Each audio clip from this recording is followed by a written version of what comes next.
Welcome to Harshith institute. మనం metalloids already complete చేసుకున్నాం కదా, నాన్ మెటల్స్ అండ్ మెటలాయిడ్స్. ఇప్పుడు మెటల్స్ గురించి చూద్దాం, లోహాల గురించి చూద్దాం. ఈ లోహాలు అయిపోయిన తర్వాత ఇంపార్టెంట్ కాన్సెప్ట్ అదేంటి అంటే అసలు చర్యలు ఎన్ని రకాలు, ఓకేనా, వాటి మీద కూడా కాన్సన్ట్రేట్ చేస్తున్నారు బాగా. అది చెప్పుకుందాం. ఆ చెప్పుకున్న తర్వాత ఇంకా ఏమైనా కవర్ కానీ ఉంటే అవి చెప్పుకుందాం. ఆ తర్వాత మెయిన్ ఇంపార్టెంట్వి ఇనార్గానిక్ కెమిస్ట్రీ, ఓకేనా. ఆ కెమిస్ట్రీ గురించి కొంచెం కాన్సన్ట్రేట్ చేస్తాం, ఎందుకంటే దానిలో పదాలు మ్యాక్సిమం ఎవరికి తెలీదు మీన్స్ కన్ఫ్యూజన్ అవుతూ ఉంటారు. ఏది ఎలా పలకాలి, నాల్కే అని ఇట్లా. సో దేన్ని ఎలా పలకాలి ఏంటి అనేది కొంచెం కన్ఫ్యూజ్ అవుతూ ఉంటారు. దానికి కొన్ని బేసిక్స్ ఉన్నాయి, ఓకేనా. ఆ బేసిక్స్ అనేవి ఓకే కొంచెం హై లెవెల్ స్టాండర్డ్లో బేసిక్స్ ఉన్నాయి. అవి నేర్చుకుంటే ఏమైంది అంటే సో ఈజీగా మనం ఆన్సర్ పెట్టగలుగుతాం ఎక్కడ ఇనార్గానిక్ కెమిస్ట్రీలో, ఓకేనా. సరే, ఆ తర్వాత సో దానికంటే ముందు చెప్పబోయేది ఏంటంటే రియాక్షన్స్ గురించి. చాలా రియాక్షన్స్ ఉన్నాయి కదా మనకి, కంబైన్ రియాక్షన్స్ అని ఇట్లా ఉన్నాయి కదా. సో అందులో Telugu medium English medium both లాంగ్వేజ్లో ప్రతి పదం ఎక్స్ప్లెయిన్ చేస్తాను, అది మాత్రం కాన్సెప్ట్, ఓకేనా. ఎందుకంటే చాలా ఇంపార్టెంట్. సరే చూద్దాం, ఈరోజు మెటలాయిడ్స్ గురించి చూద్దాం, మెటల్స్ గురించి చూద్దాం. మెటల్స్ తర్వాత దానికి వెళ్దాం, ఓకేనా. ఫస్ట్ క్వశ్చన్, ఏమైనా పీరియాడిక్ టేబుల్ అవసరం అయితే చూద్దాం. మీరు ఎప్పటికీ అబ్జర్వ్ చేసి ఉంటారు, మీరు కెమిస్ట్రీలో ఒక్క ఇనార్గానిక్ కెమిస్ట్రీ తప్ప, ఈ కంబైన్ రియాక్షన్స్ తప్ప మిగతా అన్నిటి కూడా మ్యాక్సిమం రిలేటెడ్ ఈ యొక్క పీరియాడిక్ టేబుల్, ఎక్కడ చోట పీరియాడిక్ టేబుల్ తగులుతూనే ఉంటుంది. అందుకని పీరియాడిక్ టేబుల్ నేర్చుకుంటే డైరెక్ట్గా 4 క్వశ్చన్స్ వస్తాయి, ఇండైరెక్ట్గా 2-3 క్వశ్చన్స్ కావడానికి కూడా ఛాన్స్ ఉంటుంది, ఓకేనా. సరే, పీరియాడిక్ టేబుల్ కాన్సన్ట్రేట్ చేయండి, దాని మీద నేను చెప్పిన దాని ప్రకారం కొంచెం కాన్సన్ట్రేట్ చేయండి. ఒకవేళ నేను చెప్పింది నచ్చకపోతే మీ ఓన్ వే ఇంక మీకు కూడా ఉంటుంది కదా, దాన్ని కూడా ఒకసారి ఫాలో అవ్వండి, ఓకేనా. సరే ఇప్పుడు చూద్దాం. The chemical name for caustic soda. Caustic soda యొక్క రసాయన నామం ఏంటిది అన్నారు. క్యాస్టిక్ సోడా యొక్క రసాయన నామం. సరే చూద్దాం, చూడండి. Sodium chloride. సోడియం క్లోరైడ్ అంటే ఏంటిది? NaCl, ఓకేనా. NaCl. దీన్ని ఏమంటారు? తినే సోడా లేదా కామన్ సాల్ట్ అంటారు, అవునా. కామన్ సాల్ట్ అంటారు, సాధారణ ఉప్పు. కామన్ సాల్ట్ అంటే సాధారణ ఉప్పు, అవునా. సోడియం కార్బోనేట్ని ఏమంటారు? సోడియం బైకార్బోనేట్ని బేకింగ్ సోడా, వంట సోడా అంటారు, అవునా. మరి సోడియం కార్బోనేట్ని ఏమంటారు? సోడియం కార్బోనేట్ అంటే Na2CO3, అవునా. Na2CO3. మరి ఈ Na2CO3 అంటే ఏంటిది? సో బేకింగ్ సోడా అంటే మామూలుగా NaHCO3 అంటే ఏంటంటే సో బైకార్బోనేట్ బేకింగ్ సోడా. ఇదేంటిది? Washing soda.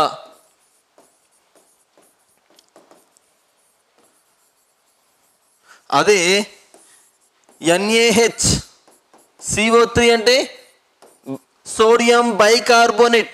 ఇదేమో సోడియం కార్బోనేట్, ఇదేమో సోడియం బైకార్బోనేట్. కాబట్టి బేకింగ్ సోడా అంటే వంట సోడా అనమాట. బేకింగ్ సోడా మనం తయారు చేసే కేకులలో అన్నిట్లో తయారు చేస్తారు కదా, అంతేందుకు ఈ బేకింగ్ సోడా ఇంకెక్కడ ఉపయోగిస్తారు? మైసూర్ బజ్జీలు వేస్తారా, అవి అంత సాఫ్ట్గా ఉండడానికి కూడా కారణం, వన్ ఆఫ్ ది రీజన్ ఈ యొక్క సోడానే అనమాట, ఓకేనా. Baking soda.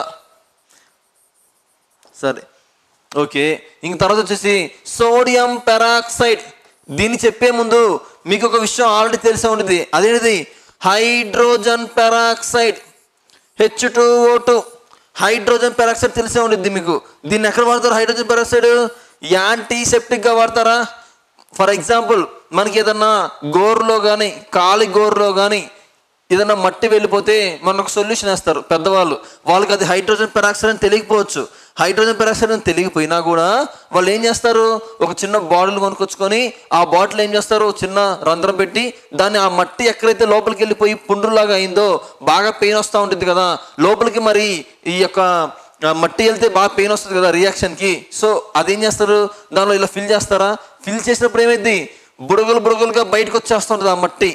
ఏ రియాక్షన్ వల్ల? అదేంటిది అంటే ఇదే. సో ఇది ఒక యాంటీసెప్టిక్గా పనిచేసింది కాబట్టి అవి పైకి బుడగలుగా వస్తాయి. అదే నార్మల్ గోరు మీద వేయండి, అట్లా రాదు, ఓకేనా. జస్ట్ మట్టి వెళ్ళిపోయి అక్కడ రియాక్షన్ జరుగుతుంది కదా, దానిలో మాత్రమే జరుగుతుంది. సో దీన్ని యాంటీసెప్టిక్గా కూడా వాడతారు. అంతేకాదు ఈ H2O2 ఇంకోలాగా వాడతారు, హైడ్రోజన్ పెరాక్సైడ్ని. ఎలా? ఆయిల్ పెయింట్స్ ఉంటాయి కదా, ఇప్పుడు అన్ని ఆయిల్ పెయింట్సే కదా. సో ఈ యొక్క ఆయిల్ పెయింట్స్ నుంచి క్లీన్ చేయడానికి కూడా వాడతారు, అవునా. సో ఇప్పుడు ఆయిల్ ఫొటోస్ కూడా వచ్చాయి. ఇప్పుడు పెళ్ళిళ్ళకి తీసే ఆయిల్ ఫొటోస్ నార్మల్ ఫొటోస్ కాదు కదా. ఈ నార్మల్ ఫొటోస్ అంటే దానిలోంచి మనం తీసి చూసుకోగలం, కానీ ఇది అలా కాదు, దానికి అటాచ్ అయ్యి ఉంటుంది కదా. ఆ ఆయిల్ పెయింట్స్ ఒకవేళ పాడైపోతే దాన్ని క్లీన్ చేయడానికి కూడా దీన్ని వాడతారు. ఇదేంటిది? Hydrogen peroxide. అలాగే ఈ సోడియం పెరాక్సైడ్ అంటే ఏంటి అంటే, సోడియం పెరాక్సైడ్ అంటే Na2, ఓకేనా, Na2O2. సో సోడియం పెరాక్సైడ్ అంటే Na2O2. ఓకే, సో ఇంక మిగిలింది ఏముంది? Sodium hydroxide. ఈ యొక్క సోడియం హైడ్రాక్సైడ్ని మనం ఏమంటామో తెలుసా? NaOH twice. సోడియం హైడ్రాక్సైడ్ని NaOH ట్వైస్ అంటారు. సో దీనికే పేరు ఏంటి అంటే క్యాస్టిక్ సోడా. ఓకేనా, ఇప్పుడు ఆన్సర్ ఏమవుతుంది? Caustic soda is the correct answer. ఓకేనా, నెక్స్ట్ చూద్దామా. What is the common name for sodium carbonate? ఇప్పుడే కదా చెప్పుకున్నాం, కామన్ సాల్ట్, సాధారణ ఉప్పు. కామన్ సాల్ట్ అంటే, ఆర్డినరీ సాల్ట్ అంటే తెలుసు కదా, NaCl. ఓకే, ఆ తర్వాత వచ్చేసి బ్లీచింగ్ పౌడర్. బ్లీచింగ్ పౌడర్ని ఎలా వాడతాం? For cleaning of the water, అవునా? So for cleaning of the water, దీన్నే డిసెంట్రిఫికేషన్ ఆఫ్ వాటర్ అని కూడా అంటారు. సరే, దాని తర్వాత చూద్దాం. బ్లీచింగ్ పౌడర్, ఈ యొక్క బ్లీచింగ్ పౌడర్ అంటే CaOCl2. ఓకేనా, బ్లీచింగ్ పౌడర్. ఓకే, సో అయితే చూడండి ఏమంటున్నారు? Sodium carbonate. అదే సోడియం బైకార్బోనేట్ అంటే బేకింగ్ సోడా. బేకింగ్ సోడా అంటే తినే ఉప్పు లాంటిది. ఓకేనా, సో ఇది ఈటింగ్ సోడా, తినే ఉప్పు. ఓకేనా, తినే సోడా అని అర్థం. ఓకేనా, ఇదేంటిది? Washing soda. వాషింగ్ సోడా అంటే సోడియం కార్బోనేట్. ఓకేనా, సోడియం కార్బోనేట్. సరే, సోడియం కార్బోనేట్. ఓకేనా, next. Name the metal that can be easily cut with a knife. కత్తితో సులభంగా కత్తిరించే లోహం ఏది? కాపర్ని. ఓకేనా, కాపర్ అంటే రాయి కదా, రాగిని మనం కత్తితో కొయ్యగలమా? గోల్డ్, బంగారం, అల్యూమినియం, అసలు ఇవన్నీ కూడా మనం న్యాచురల్గా ఈ కత్తితో మనం కొయ్యగలమా? కొయ్యలేం కదా. కానీ సోడియంని కత్తిరించవచ్చు కదా.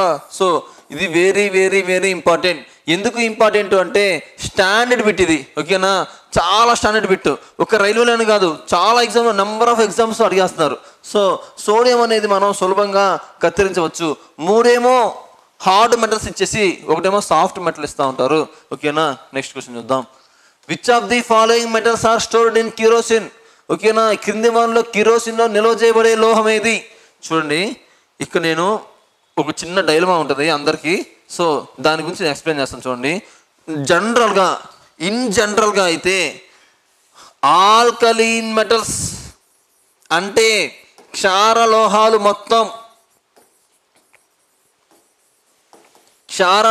మొత్తము కూడా ఈ యొక్క కిరోసిన్లోనే భద్రపరుస్తారు.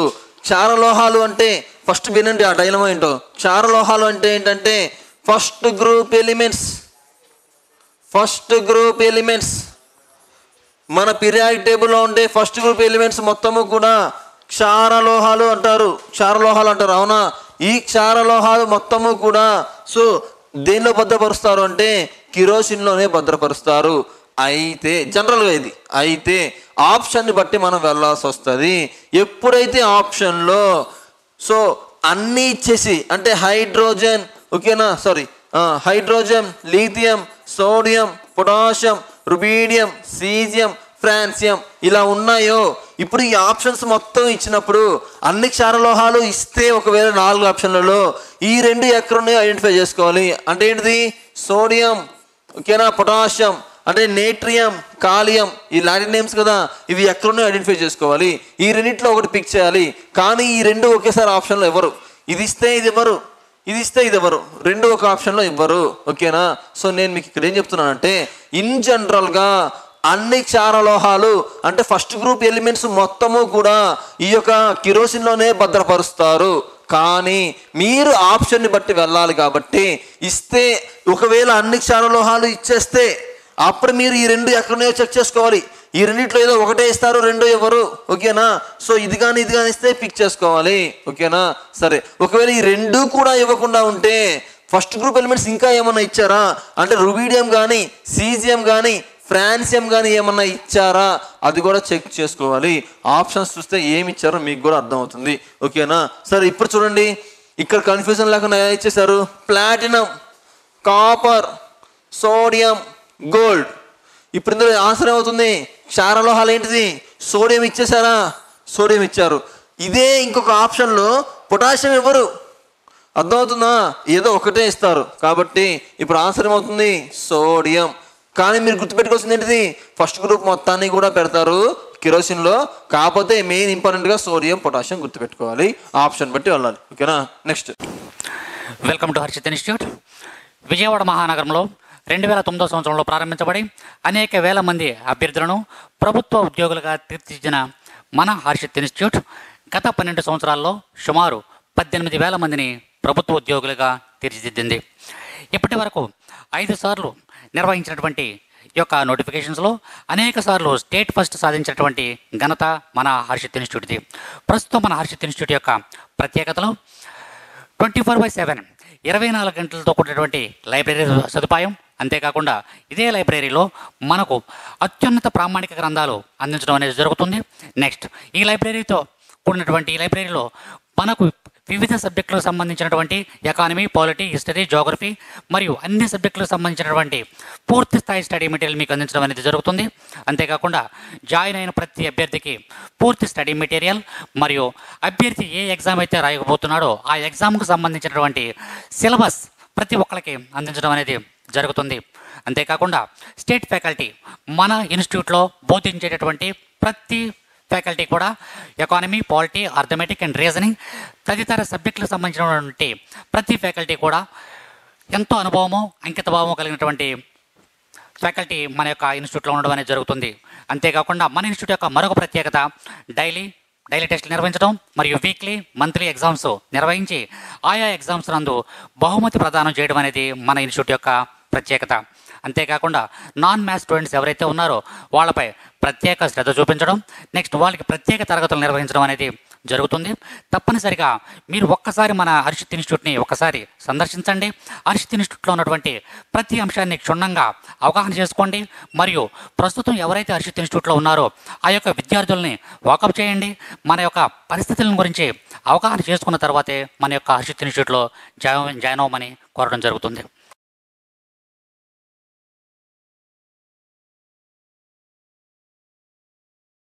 Which of the following metal gives yellow colour to flame when ignited? క్రింది ఏ లోహం మండించినప్పుడు మంటకు పసుపు రంగును ఇస్తుంది? ఓకేనా? మంటకి పసుపు రంగును ఇస్తుంది. చూడండి ఏంటిది అంటే, మనం అసలు ఫస్ట్ గ్రూప్ ఎలిమెంట్స్ మొత్తము కూడా ఫస్ట్ గ్రూప్ ఎలిమెంట్స్ మొత్తము కూడా ఎక్కడ భద్రపరుస్తాం? కిరోసిన్లో భద్రపరుస్తాం. కిరోసిన్. ఎందుకని కిరోసిన్లో భద్రపరుస్తాం? ఎందుకు అంటే ఈ యొక్క మొట్టమొదటి గ్రూప్లో ఉన్న అన్ని మూలకాలు కూడా మ్యాక్సిమము వాటర్తో చేరినుంటాయి ఎక్కువగా. అంతేకాదు గాలితో కూడా చేరినుంటాయి. ఈ వాటర్లో కూడా కోల్డ్ వాటర్, చల్లని నీటితో తొందరగా చేరిని ఉంటాయి అన్నమాట. ఓకేనా? ఈ రియాక్షన్ ఎక్కువగా ఉంటుంది దీంతో, వాటర్తో. అందుకని చెప్పేసి ఇవి కిరోసిన్లో మాత్రమే భద్రపరుస్తారు. వాటర్లో, గాలిలో ఇవి రియాక్షన్ ఎక్కువగా రియాక్షన్ జరిగింది కాబట్టి వీటిని కిరోసిన్లో భద్రపరుస్తారు. ఓకేనా? అయితే ఎప్పుడైతే సోడియం అంటే ఏంటిది? నేట్రియమేనా? ఈ యొక్క నేట్రియం ఎప్పుడైతే గాలితో రియాక్ట్ అవుతుందో ఆ గాలిలో మంట ఎలా ఉండిద్ది అంటే ఎల్లో కలర్, పసుపు రంగుతో కూడిన మంట వస్తూ ఉండిద్ది. ఓకేనా? కాబట్టి ఇప్పుడు ఆన్సర్ ఏమైంది? పసుపు కలర్లో ఉండే ఈ యొక్క మంటకు కారణం ఏంటిది? సోడియం ఎప్పుడైతే గాలితో రియాక్ట్ అవుతుందో ఇది ఈ యొక్క ఎల్లో కలర్ ఫ్లేమ్తో అంటే పసుపు రంగు, ఓకేనా, మంటతో కూడిన వస్తూ ఉంటుంది. సరే, అయితే ఈ పొటాషియం అనేది, పొటాషియం ఒకవేళ గాలితో, ఈ యొక్క పొటాషియం అంటే కాలియం కదా, గాలితో ఎప్పుడైతే కాలియం, ఓకేనా, చెరినుందిందో ఏ కలర్ అంటే వయలెట్, ఊదా రంగు.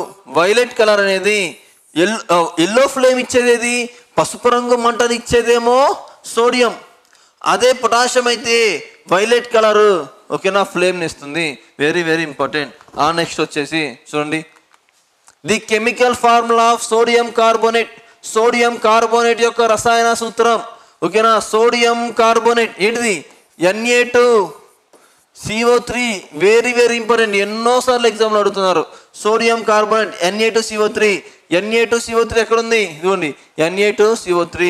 ఓకేనా, సోడియం కార్బోనేట్. ఓకేనా, తెలుసు కదా, వాషింగ్ సోడా.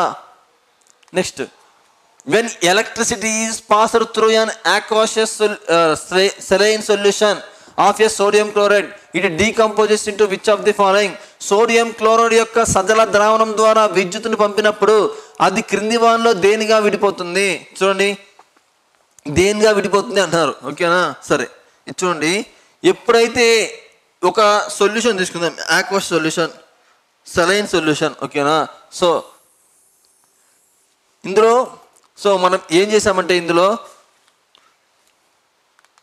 ఒక సొల్యూషన్ తీసుకుందాం. ఓకేనా, సో సెలైన్ సొల్యూషన్ అంటే ఏంటిది? సోడియం క్లోరైడ్ అంటే ఉప్పు ద్రావణమే కదా. సో ఇందులో ఇలా తీసుకున్నాం. ఎప్పుడైతే ఇలా తీసుకున్నామో, ఓకేనా, ఇలా తీసుకున్నామో, సో ఇదేంటిది? NaCl solution, NaCl solution. ఓకేనా, చూడండి ఇందులో ఇది యానోడు. ఓకేనా, ఇదేంటిది? క్యాథోడు. ఎప్పుడైతే వీటికి మనం ఎలక్ట్రిసిటీ పాస్ చేసామో, ఇదేంటిది? యానోడ్. ఓకేనా, ఇదేమో యానోడ్ కదా, ఇదేమో యానోడ్. ఇదేంటిది? క్యాథోడ్. ఓకేనా, ఇదేమో యానోడ్, ఇదేమో క్యాథోడ్. ఓకేనా, సో ఇప్పుడు చూడండి, యానోడ్ వద్దేమో ఏమవుతుంది అంటే ఈ యొక్క NaCl అనేది యానోడ్ దగ్గర Na+ గాను, ఓకేనా, Na+ గాను, ఈ క్యాథోడ్ దగ్గర Cl- గాను విడిపోతుంది. ఇదేంటిది? NaCl solution. అదే MgCl2 అయితే ఇక్కడ Mg+2 గాను, ఇక్కడ ఇక్కడ Cl-2 గాను విడిపోతుంది. ఎక్కడ? క్యాథోడ్ దగ్గర Na+Mg+2గా విడిపోతే యానోడ్లో మాత్రం Cl-2గా విడిపోతుంది. సో సోడియం సొల్యూషన్ అంటే NaCl, sodium chloride solution Na+ గాను Cl- గాను మారుతుంది. అదే మెగ్నీషియం అయితే, మెగ్నీషియం క్లోరైడ్ అయితే Mg+2 గాను Cl-2గా విడిపోతుంది. ఎక్కడ? అది క్యాథోడ్ దగ్గర, ఇది యానోడ్ దగ్గర. ఇవి ఇంపార్టెంట్, క్యాథోడ్ దగ్గర, యానోడ్ దగ్గర. ఓకేనా, అయితే ఇక్కడ ఏమడుతున్నారు చూడండి. ఇక్కడ ఏమవుతుందంటే ఎప్పుడైతే ఈ యొక్క NaCl అనేది, ఓకేనా, so when electricity is passed through aqueous solution of A sodium chloride అంటే H2O కదా. సో ఇదేమో సోడియం క్లోరైడ్ ఉప్పు, ఇదేమో వాటర్. అప్పుడు ఏమైంది? ఆక్వస్ సొల్యూషనే కదా. సరే, సోడియం క్లోరైడ్ ద్రావణం అవుతుంది కదా. ఇప్పుడు చూడండి ఏమంటున్నారు? సో ఇది డీకంపోజెస్ ఇంటూ అంటున్నారు. ఏం ఏర్పడుతుంది? NaOH ప్లస్, ఓకేనా, NaOH plus H2 plus Cl2. ఓకేనా, NaOH ప్లస్ H2, NaOH, ఓకేనా, ప్లస్ H2 ప్లస్ Cl2గా కూడా మారుతుంది. ఓకేనా, సరే ఇట్లా మారుతుంది, గుర్తుపెట్టుకోండి, వెరీ వెరీ ఇంపార్టెంట్. ఇప్పుడు దీన్ని కనుక మనం బ్యాలెన్సింగ్ చేయాలంటే అక్కడ 2 Hలు ఉన్నాయి, Cl2లు 2 ఉన్నాయి కాబట్టి ఇక్కడ 2 పెట్టుకోండి. అప్పుడు 2 Cl వచ్చేసిందా? అక్కడ 2 Cl వచ్చేసింది. ఇక్కడ చూడండి, ఇక్కడ ఇంకా ఏమున్నాయి? ఓలు. సో ఇక్కడ O ఒకటే ఉంది, సో ఇక్కడ O ఒకటే ఉంది. ఓకేనా, సో ఇక్కడ Hలు ఎన్ని ఉన్నాయి?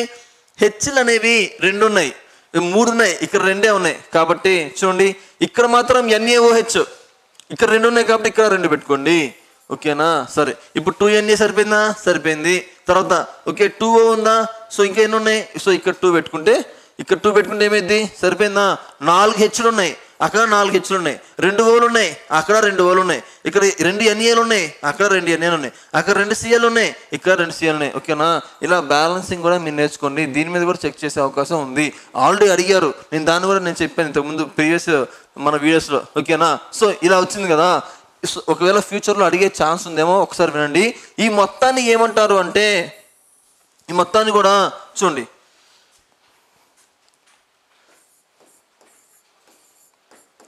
క్లోరిన్ ఆల్కలీన్ అంటారు. ఓకేనా, ఈ క్లోరిన్ అనే పేరు ఎందుకు వచ్చింది సార్ అంటే, సో క్లోరిన్ గ్యాస్ అనేది రిలీజ్ అవుతుంది కాబట్టి. మరి ఆల్కలీన్ క్షారం, ఆల్కలీన్ అంటే క్షారమే కదా, ఆల్కలీన్. సో క్షారం అని ఎందుకు వచ్చిందంటే ఈ NaOH అనేది క్షారమే కదా. NaOH అనేది ఆమ్లమా క్షారమా? సో దాని యొక్క pH వాల్యూ ఎంత మీకు గుర్తుందా? అదే అది కాన్సన్ట్రేటెడ్ గాఢత అయితే 14, గాఢత కాకుండా నార్మల్ అయితే డైల్యూటెడ్ అయితే ఎంత అవుతుంది? 13 అవుతుంది. ఓకేనా? దాని యొక్క పిహెచ్ వాల్యూస్ అలా ఉంటాయి. సో దీనికి పేరు క్లోరిన్ అని ఎందుకు సార్ పేరు వచ్చిందంటే క్లోరిన్ గ్యాస్ అనేది రిలీజ్ అవుతుంది కాబట్టి. అదే ఆల్కలైన్ క్షారం అని ఎందుకు పేరు వచ్చిందంటే NaOH అనేది క్షారం కాబట్టి. ఓకేనా? సో ఇప్పుడు ఆన్సర్ ఏమవుతుంది? ఎప్పుడైతే సోడియం క్లోరైడ్ యొక్క సజల ద్రావణం సెలైన్ వాటర్ అంటారు దాన్నే, విద్యుత్ని మనం ఎప్పుడైతే ఎలక్ట్రిసిటీని పంపిస్తామో అప్పుడు దేనిగా విడిపోతుందంటే NaOH ప్లస్ H2 ప్లస్ Cl2గా మారుతుంది. ఓకేనా? ఇది వెరీ వెరీ ఇంపార్టెంట్. ఆ తర్వాత యానోడ్ దగ్గర ఇలా, క్యాథోడ్ దగ్గర ఇలా అని గుర్తుపెట్టుకోండి. ఓకేనా? నెక్స్ట్ క్వశ్చన్ చూద్దామా? What will be the gas produced in reaction of sodium carbonate with hydrochloric acid? Hydrochloric యాసిడ్తో సోడియం కార్బోనేట్ ప్రతిచర్య ఉత్పత్తి అయితే ఏంటిది? ఓకేనా? చూడండి ఏమడుగుతున్నారు. సోడియం కార్బోనేట్తో హైడ్రోక్లోరిక్ యాసిడ్ రియాక్ట్ అవుతుందంట. అసలు హైడ్రోక్లోరిక్ యాసిడ్ అంటే మనకేం తెలుసు? HCl. ఓకేనా? HCl. అసలు ఈ HCl ఏంటిది? హైడ్రోక్లోరిక్ యాసిడ్ అంటే ఏంటిది? ఇది ఒక యాసిడ్. అంటే ఏంటిది? ఆమ్లము. అవునా?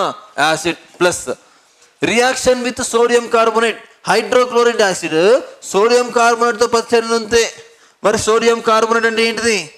Sodium carbonate Na2CO3. అవునా? సో ఇప్పుడు ఏమవుతుంది? ఇది దీంతో రియాక్ట్ అవుతుంది. మరి ఇదేంటిది? కార్బోనేట్. అవునా? ఇది ఒక కార్బోనేట్. మరి మనం ఫస్ట్లో ఏం చెప్పుకున్నాం? ఎప్పుడైతే ఆమ్లాలు అనేవి లోహాలతో చర్యనుంటాయో H2 గ్యాస్ని రిలీజ్ చేస్తాయి.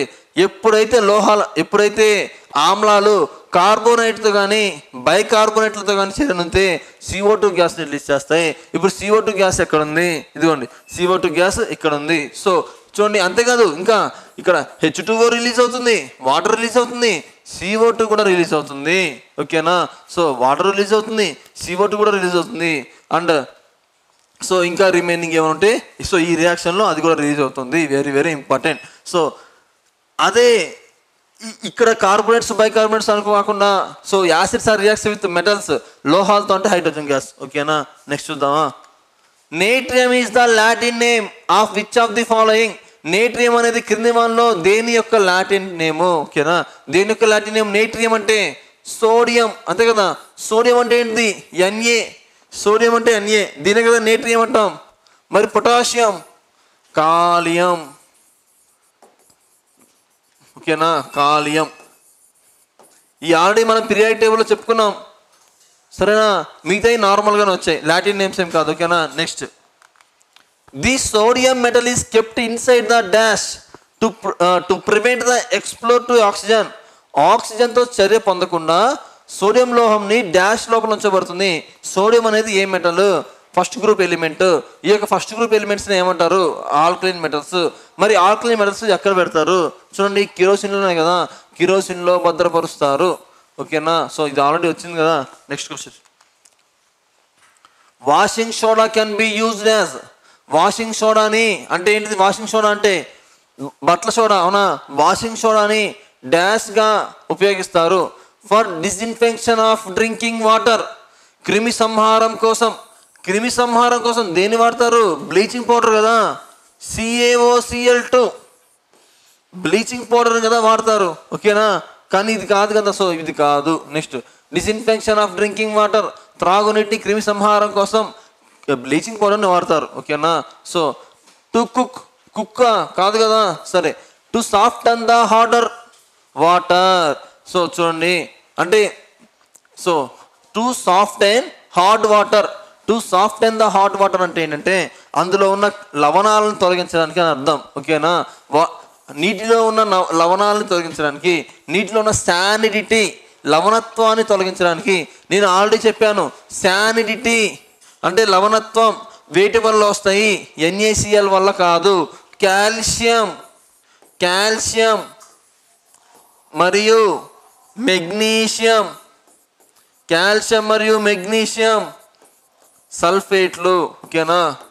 కాల్షియం మరియు మెగ్నీషియం సల్ఫైట్లు కాదు, సల్ఫేట్స్. ఒకసారి ఇలా కూడా అడిగారు, కాల్షియం మెగ్నీషియం సల్ఫైట్లు అని. ఓకేనా? సల్ఫైట్ కాల్షియం మెగ్నీషియం సల్ఫైట్ల వల్ల ఈ ఈ యొక్క వాటర్కి అనేది ఏమొస్తుంది అంటే హార్డ్నెస్ వస్తుంది, లవణత్వం వస్తుంది.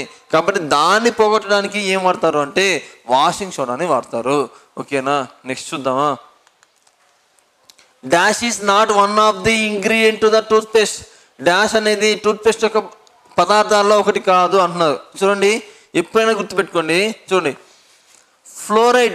ఫ్లోరైడ్ని ఇంగ్రీడియంట్గానే వాడతారు. ఓకేనా, next sodium carbonate. So sodium carbonate అనేది ఏంటిది? సోడియం కార్బోనేట్ అంటే వాషింగ్ సోడా, అవునా? సో ఈ వాషింగ్ సోడాని వాడతారా? వాడరు. ఓకేనా, టూత్పేస్ట్లో అనేది అసలు వాషింగ్ సోడాని వాడరు. టూత్పేస్ట్ అనేది ఆమ్లమా క్షారమా? టూత్పేస్ట్ అనేది ఆమ్లమా క్షారమా? క్షారము. కేవలం క్షారం మాత్రమే టూత్పేస్ట్ ఉంటుంది. ఎందుకని? మన సలైవా అనేది తినకముందు ఎలా బిహేవ్ చేస్తుంది, తిన్న తర్వాత ఎలా బిహేవ్ చేస్తుంది. తినకముందు అనేది మన మౌత్ మొత్తం కూడా తినకముందు క్షారంలా బిహేవ్ చేస్తుంది. ఎప్పుడైతే మనం అన్నం తినేసామో వాటిలో ఉన్న ఎసిడిటీ వల్ల యాసిడ్ కింద రియాక్ట్ అవుతుంది. సో మన మౌత్ అంతా యాసిడ్ నేచర్ కాబట్టి మనం టూత్పేస్ట్ని బేస్గానే వాడాలి. ఎందుకని? అప్పుడు బేస్గా వాడినప్పుడు కదా న్యూట్రలైజేషన్ రియాక్షన్ జరుగుతుంది. సో తరస్థీకరణ రియాక్షన్ జరగాలంటే యాసిడ్కి ఇంకా యాసిడ్ కలిపితే ఇంకా ఎక్కువైంది కదా, కాబట్టి బేస్ని వాడాలి. సో టూత్పేస్ట్ అనేవి బేసిక్ నేచర్తో కలిగి ఉంటాయి. ఓకేనా, సో ఆన్సర్ ఏంటిది? Sodium carbonate.